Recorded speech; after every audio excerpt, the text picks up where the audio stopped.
Waterford FC manager Keith Long joins me now. Keith, disappointing night all round from a Waterford point of view? Yeah, for sure. Well beaten by the better side. Conceded some poor goals, which when you do that against top opposition, you don't give yourself any platform in the game. I think 41 minutes. I think are the first goal we conceded from a set play. In additional time, we conceded from a set play, and we go in 2-0 down when really we should be going in. Having been on the receiving end of some good Derry attacking play, rode our luck a little bit at times prior to the concession of the first goal. We should go in 0-0 at half time, be able to regroup, but we find ourselves 2-0 down. And from two set plays, which is really not good enough from our perspective. Second half, we're slow starting again. Derry are on the front foot, they're in the ascendancy, and we individual mistake, unfortunately, leads to a penalty, leads to a sending off, and with 10 men, we're really, really up against it.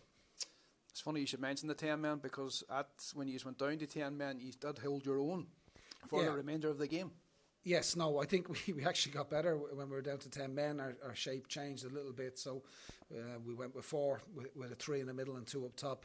We kept the ball, we retained possession. We brought on some good footballers. Ryan McBride is an exceptional talent for us. We were a little bit conscious of his injury profile, a little bit in terms of his minutes. Ideally he probably would have started the game for us tonight, but he comes into the game. Robbie McCord comes into the game.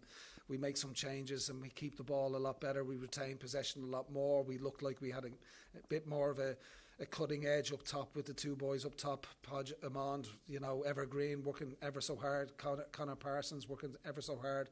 Barry Bagley driving us in the middle of the park. You can't fault the boys for effort. I'd just like us to probably learn a lesson from tonight. Derry are a really experienced side. They've got some good players. They've got stability around their squad. They have cohesion. They understand their jobs. That's what we've got to take from tonight's game, where we can improve, where we learn the lessons from tonight. And I think if we do that, we'll give ourselves, a good chance in games. But tonight we didn't give ourselves a platform to play, and we've been well beaten. No arguments with the penalty. I know Darrell Leahy was the last man, which is probably why he got the red, and he was inside the penalty area, but it was just a bad time to give away a third goal as well. It was, and there's no time to give away goals. You go down to 10 men against Derry, 3-0 down.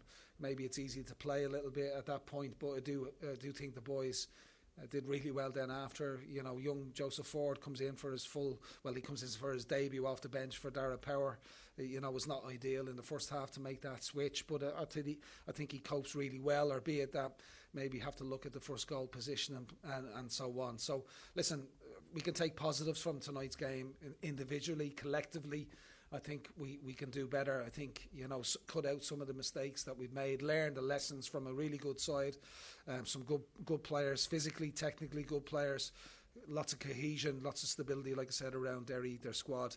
And listen, if we can move forward, learn the lessons from tonight, we'll be a better team as a result of it. You'll take those positives forward and a bit more planning between now and next Friday. No Monday night match, so give the guys a rest tomorrow maybe. Yeah, the boys will have tomorrow off. It's a long journey up for us. We would have travelled up yesterday, prepared as best we possibly could. Unfortunately, we've just come undone tonight by a better side. Okay, Keith, thanks for joining us on LOI TV. Cheers.